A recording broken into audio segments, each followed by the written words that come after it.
경제의 중심지인 뉴욕은 동시에 반기독교적인 정서가 가득한 도시입니다.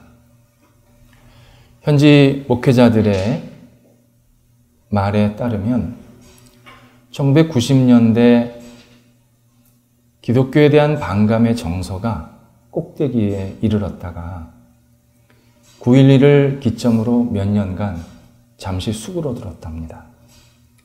그리고 나서 다시 10여 년 좀 넘게 반감 지수가 계속 올라가고 있었다고 합니다. 제가 그곳에서 경험한 것도 마찬가지였습니다. 교회 입구에서 한 거린이 구걸을 합니다. 그런데 사람들이 돈을 주지 않으면 주님이 그렇게 가르치더냐? 큰 소리로 호통을 칩니다. 어떤 사람은 교회 근처에서 교회를 들어가려고 하는 사람을 지적하면서 당신이 거기 들어간다고 천국 갈 줄 아냐? 이렇게 비아냥거립니다. 어떤 장소는 기존 교회 건물을 인수해서 꺾인 십자가가 박힌 커다란 깃발을 문에다가 달아놓습니다. 그리고 뭐라고 써놨냐면 당신의 몸을 진짜 회복시키는 짐, 체육관, 그렇게 써놨습니다. 기독교 정신으로 세워진 그리고 기독교 유산이 가득한 나라의 중요한 도시의 현 주소였습니다. 마음이 얼마나 아픈지 모릅니다. 미국만 그런 것은 아닙니다. 영국은 세계 선교의 중심 국가였습니다. 근데 지금 영국은 더 이상 기독교 국가가 아닙니다. 영국의 북쪽에 위치한 에딘버러는 신앙의 역사가 굉장히 깊은 도시입니다. 우리나라에 최초로 성경책을 가지고 들어와서, 성경책을 가지고 들어온 겁니다. 가지고 들어와서 복음을 전도한 존 로스 목사님이 이 도시 출신입니다. 당시 조선은 세계의 변방 중의 변방이었습니다. 이런 조선에 선교사를 파송할 만큼 당시 이 도시는 살아있는 복음의 도시였습니다. 그러나 지금은 시내 곳곳의 교회들이 술집과 카페로 변했습니다. 제가 눈으로 확인한 것만 5군데입니다. 유서가 깊은 교회인 줄 알고 들어갔다가 카페로 변한 모습을 보고 한동안 움직이지 못하고 제가 울었던 기억이 있습니다. 뿐만이 아닙니다. 영국에서는 공공연하게 나는 그리스도인이다 라고 말을 하면 차별을 받습니다. 얼마 전에 한 간호사가 환우들에게 우리 하나님께 기도합시다 이 말했다고 해육당했습니다. 잘렸습니다. 한 목회자는 길거리에서 성경의 내용과 복음을 전했다고 현장에서 경찰에게 연행당했습니다. 선진국일수록 예수 믿기가 쉽지가 않습니다. 뿐만 아니라 많은 국가들이 기독교인이 되어야 한다고 말하는 것에 강한 거부감을 느낍니다. 여러 나라들은 복음을 전하고 그리고 복음을 확산시키는 것을 제한하거나 금지하는 법을 만들어서 지금 시행하고 있습니다. 어떤 비그리스도인들의 단체는 세상에 기독교가 없으면 조용해질 거다 비판합니다.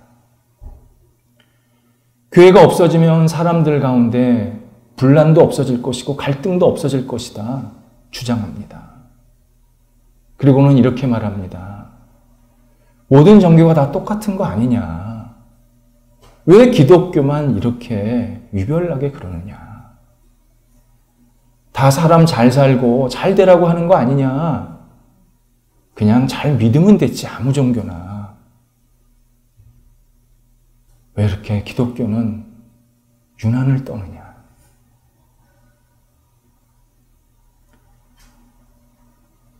사도행전이 지속해서 우리한테 알려주는 진실이 있습니다. 기독교는 사람들의 마음을 분란시키고 힘들게 하는 신앙이 아니라는 사실입니다. 교회는 사람들에게 갈등을 일으키고 많은 사람들에게 반목을 생기게 하는 모임이 아니라는 사실입니다. 오히려 정반대란, 이 반대라는 사실을 계속 강조합니다. 그래서 사도들이 전한 복음을, 그 진실성을 받아들이는 많은 사람들이 복음을 받아들였습니다. 또 복음을 받아들이지 않아도 이 사람들이 진실하다, 그것을 확인한 많은 사람들이 복음을 전하는 사도들을 도와주고 지지했습니다. 천부장이 바울을 보호하려고 군사를 동원하고 무죄 취지의 편지를 총독 벨릭스에게 전한 이유가 바로 이겁니다. 천부장이 보기에는 바울에게는 전혀 나쁜 마음이 없었습니다. 사람들을 분란시키고 잘못되게 하려고 하는 의도가 하나도 없었습니다. 다만 유대인들이 이 바울의 진심을 잠시 오해했다고 생각을 한 것입니다. 그러나 24장 1절 2절에 의하면 유대 지도자들의 공격은 아주 집요하게 이루어집니다. 바울이 군사의 호송을 받아서 가이사랴로 내려온 다음 5일 후에 유대 지도자들과 그들의 변호사인 더들로가 가이사랴로 내려옵니다. 그리고 총독 벨릭스에게 정식으로 고소를 합니다. 당시 소송 과정에서 소송 대리자인 변호사가 있었다는 것은 로마 법정은 주먹구구식으로 일방적으로 아무런 증거도 없이 쉽게 판결을 내리지 않았다라는 사실을 우리한테 보여줍니다. 굉장히 체계가 잘 잡혀있던 법정이었습니다. 뿐만 아니라 변호사라는 이 단어는 웅변가, 연설가라는 뜻도 다 같이 포함되어 있습니다. 과거 변호사는 로마 법도 잘 알아야 했지만 언변도 수려하고 논리적으로 잘 해야 했습니다. 그래서 변호사들이 재능이 많은 사람들이었습니다. 이러한 좋은 체계와 자질에도 불구하고 더들로 변호사의 소송 내용은 다소 이상합니다. 먼저 소송을 시작을 하면서 소송 내용의 반 이상을 총독을 칭송하는 것에 할애를 합니다. 우리가 잘 알지 않습니까? 무슨 뜻인지. 소송의 진실과는 관계가 없습니다. 이 판결을 자기네들이 유리하게 받기를 원했던 겁니다. 그러니까 판결하는 사람을 막 칭송하는 겁니다. 반 이상을. 더욱이 벨릭스는 역사적 사실과 다르게 칭송받을 만한 인물이 아니었습니다. 벨릭스는 로마 역사에도 이름이 등장하는 유명한 사람입니다.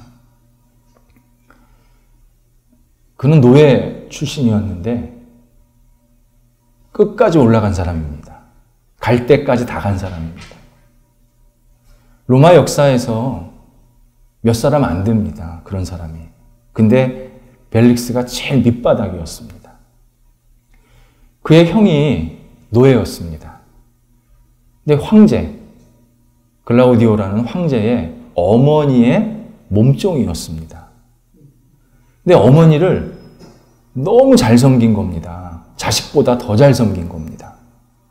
그러니까 이제 어머니가 황제에게 내 동생이라고 생각하고 관직 하나 줬으면 좋겠다 청합니다. 이때 황제도 기쁜 마음으로 내 동생이 생겼구나 하면서 준 직임이 뭐냐?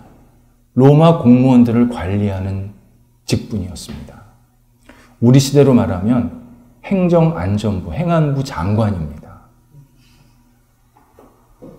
일을 너무 잘하는 겁니다. 그래서 벨릭스가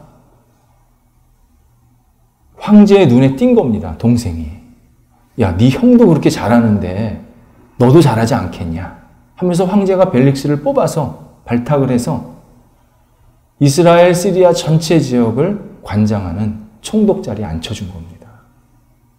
물론 그 과정 속에서 벨릭스는 굉장한 술수를 벌였습니다. 이 당시 벨릭스에 대한 평가는 최악이었습니다.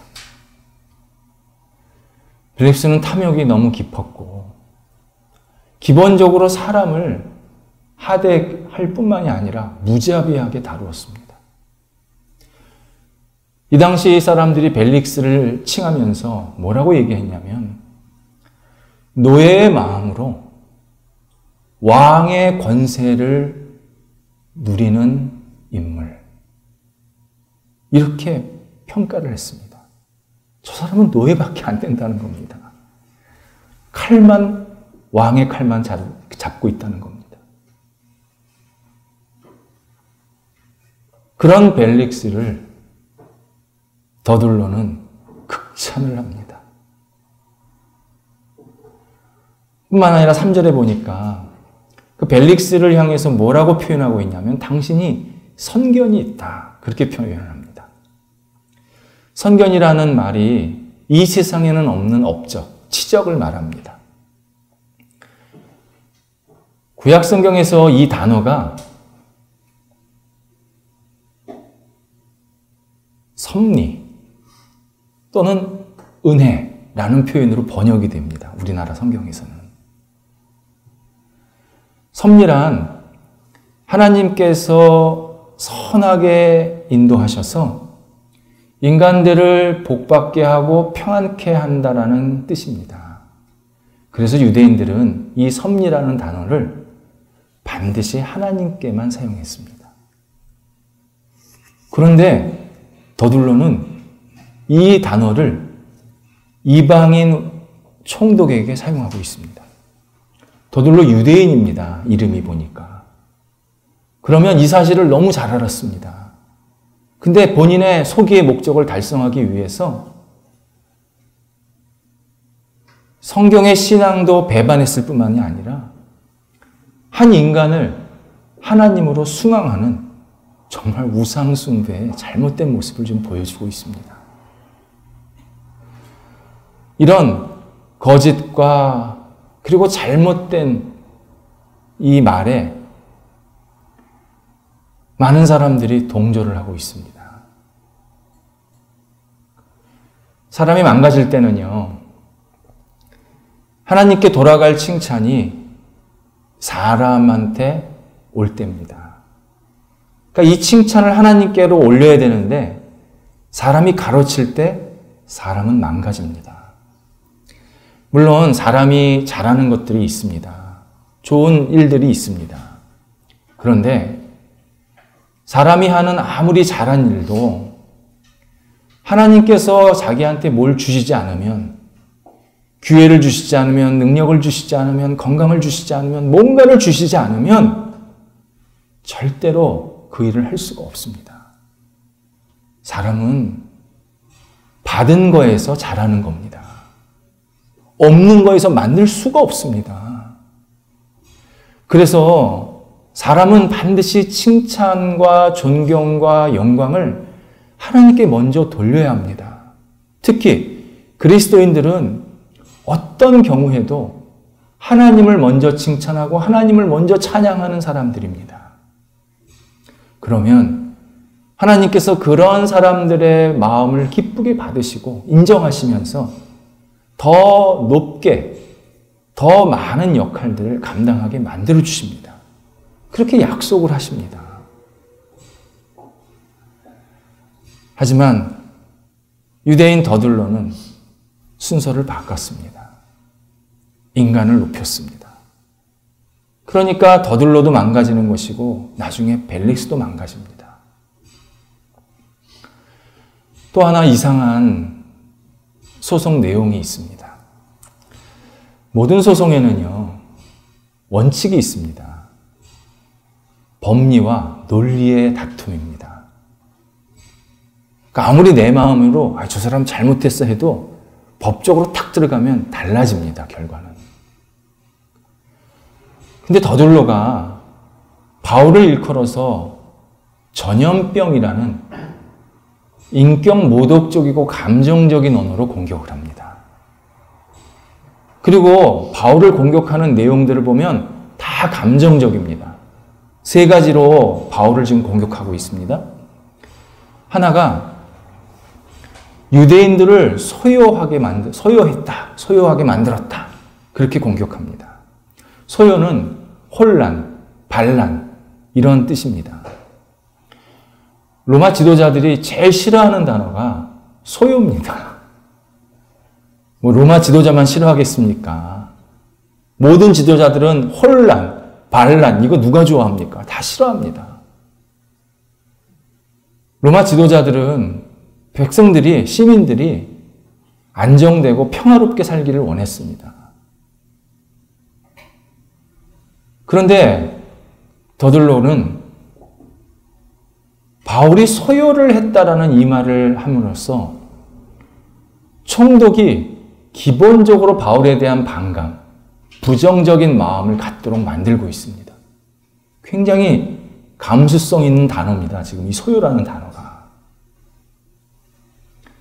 또 하나가 나사렛 이단의 우두머리라고 그렇게 표현을 합니다.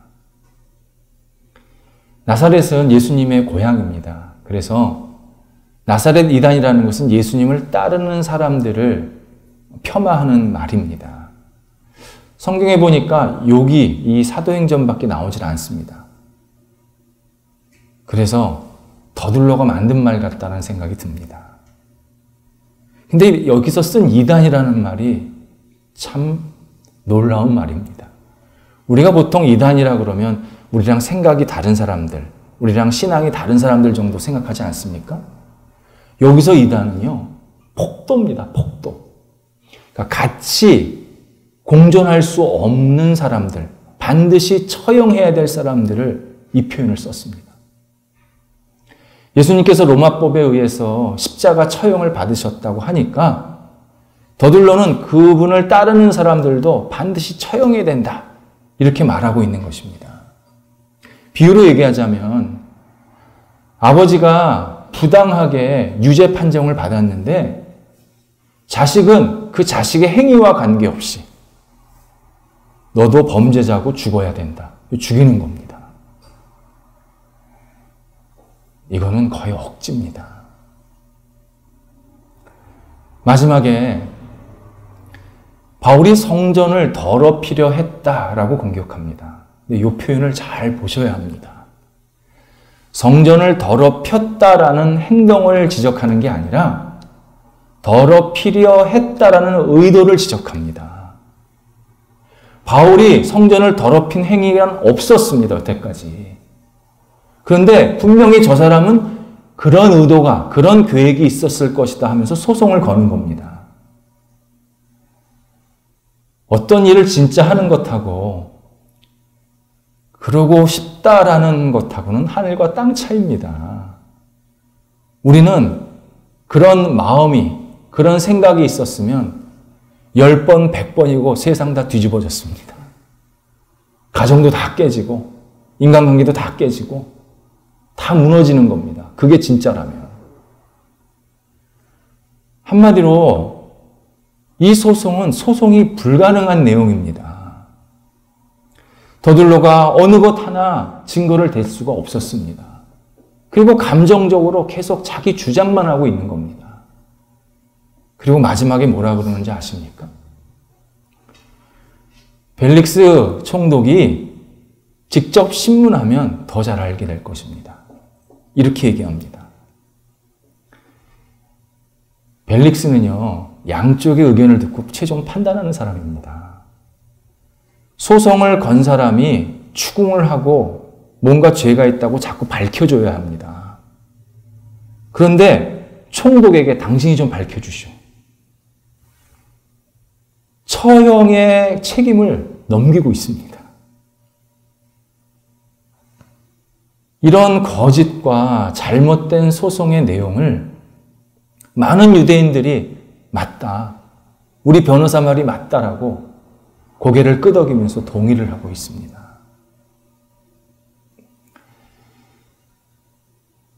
이러한 모습은 우리 현실에서도 일어나고 있는 모습입니다. 우리는 각 개인이 자기 주장이나 견해를 다 말할 수 있고 또 표현할 수 있는 시대에 살고 있습니다. 그런데 그리스도인만은 그렇지 않습니다. 지난주에 나 교회 다닌다? 나 기독교인이다? 자신 있게 말해 보셨습니까? 요즘 우리나라에서 내가 그리스도인이다, 나 교인이다, 교회 다닌다 말하기가 쉽지 않습니다.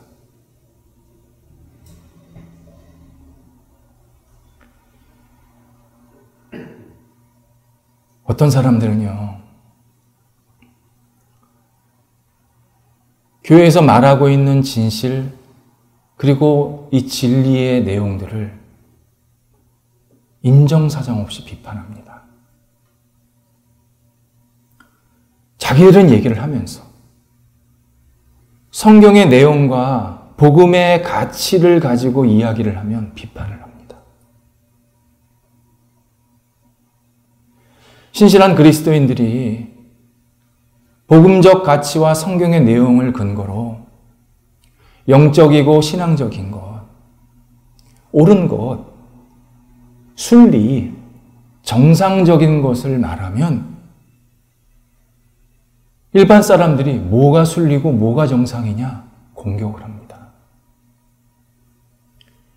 그리고는 많은 사람들이 사회적 합의를 했고 하고 있는 상황이어서 이렇게 좀 나름 안정되고 다 동의를 하고 있는데 왜 그리스도인들은 굳이 그런 이야기를 끄집어내서 사회적인 분란을 만들어내느냐. 너희들 정말 해충 같은 존재다. 전염병 같은 존재다. 이렇게 폄하를 합니다. 신실한 그리스도인들이 그런 합의는 옳지 않다. 그런 합의는 우리를 안정되게 하는 게 아니라 머지않아서 우리를 다 힘들게 하고 무너지게 하고 잘못되게 하는 거다. 그 합의는 정말 부끄러운 합의다.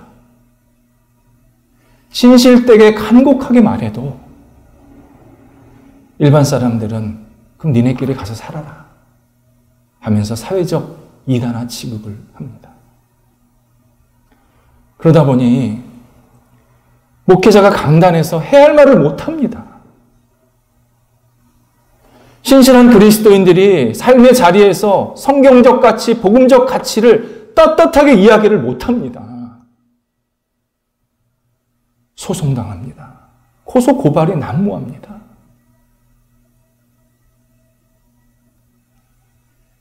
우리나라뿐만 아니라 전 세계 곳곳에서 일어나고 있는 21세기 우리들의 현실입니다. 이런 현실은 우리 그리스도인들이 더 진실되게, 더 신실하게 살아야 할 이유를 제공합니다.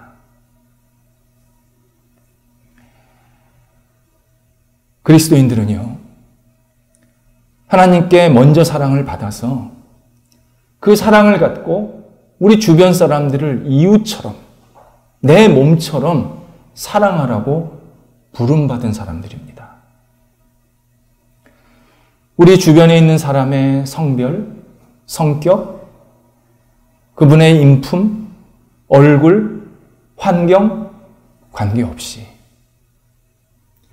사랑하라고 부름받은 사람들이 그리스도인들입니다. 따라서 우리는 하나님께서 우리에게 주신 이 부르심에 맞춰서 우리의 할 일, 우리의 삶을 살아야 합니다. 진실하게 살아야 합니다. 그리스도인들은요, 각 개인이 삶에 충실해야 합니다. 만약 가정을 꾸렸다면 가정 생활에 충실해야 합니다. 내가 월급을 받는 사람이라면 월급 받는 만큼 일하면 안 됩니다. 직장에서 누구보다도 열심히 최선을 다해야 합니다. 내가 임금을 주는 사람이라면 체벌하면 안 됩니다. 더 주질 못할 망정 기존에 주던 것 깎으면 안 됩니다. 내가 행정기관에 내야 할 것이 있으면 합법적 방법으로 내야 합니다. 내가 하나를 가질 수 있는 기회가 있었다면, 그래서 하나를 가졌다면 타인도 하나를 가질 수 있는 기회를 줘야 합니다. 사람을 대할 때 예의 있고 인격적이고 존중해 줘야 합니다. 그분의 상황과 관계없이. 우리 주변에는 신앙의 유무와 관계없이 마음이 많이 힘들고 아프고 내가 어떻게 살아야 할지 갈피를 못 잡고 주저주저 하는 분들이 있습니다. 그분들을 보게 되고 알게 되면 따뜻하게 손도 잡아주고 내가 할 수 있는 대로 도와야 합니다. 남이 아닙니다. 하나님이 나한테 보내주신 이웃입니다. 물론 우리가 이렇게 생활한다고 구원받는 것 아닙니다. 구원은 분명히 예수 그리스도를 믿는 믿음으로만 얻게 됩니다. 그러나 먼저 사랑을 받았고 먼저 구원을 받은 사람이 이렇게 삶의 태도를 간직하는 것은 옳은 것이고 지혜로운 것입니다. 더 중요한 사실이 있습니다. 사람들이 그리스도인들을 뭐라고 평가하던 뭐라고 말을 하던 우리의 신앙을 더 굳건히 세우고 하나님 앞에서 고백을 해야 합니다. 그리고 우리를 폄하하거나 잘못된 이야기를 한다고 화내거나 미워하면 안 됩니다. 진리는 분노하지 않습니다. 진리를 붙잡고 사는 사람은 미워하지 않습니다. 더 사랑합니다. 사도 바울이 그렇게 핍박을 받으면서 끝까지 복음을 전했습니다. 바울도 인간인데 왜 화도 안 났겠고 왜 미움도 안 생겼겠습니까? 근데 그는 미움과 화를 한참 뒤로 보내고 언제나 사랑하는 마음으로 복음을 전했습니다. 내가 죽더라도 내가 힘들더라도 나는 당신들을 사랑합니다. 그러면서 복음을 끝까지 전했습니다. 우리가 하나님의 사랑을 먼저 받았다고 깨닫고 고백한다면 그 하나님의 사랑으로 우리 주변 사람들을 사랑하기를 멈추면 안 됩니다. 지속해야 합니다. 그리고 끝까지 그리고 복음적 생활을 붙잡아야 합니다. 신실한 그리스도인들은 진정한 사랑입니다.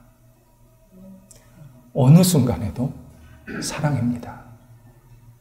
지금 우리 사회, 우리 이웃들이 이 사랑을 간절히 기다리고 있습니다. 기도하겠습니다. 하나님, 저희들을 먼저 사랑하셔서 하나님의 자녀로 삼아주시고 이렇게 주님을 생각하며 하나님의 사랑을 다시 우리 영혼 속에 담을 수 있게 하신 것 감사합니다. 세상 끝날까지 그 어떤 순간이라도 주님의 사랑이 저희의 삶을 통해서 나타나게 하시고 이 복음과 복음적 생활이 우리의 영혼의 중심되게 하시고 우리의 삶의 중심되게 하시고 우리 가정의 중심되게 하시고 우리 사회를 변화시키는 거룩한 능력이 되도록 역사하여 주시옵소서. 예수님의 이름으로 기도드립니다. 아멘.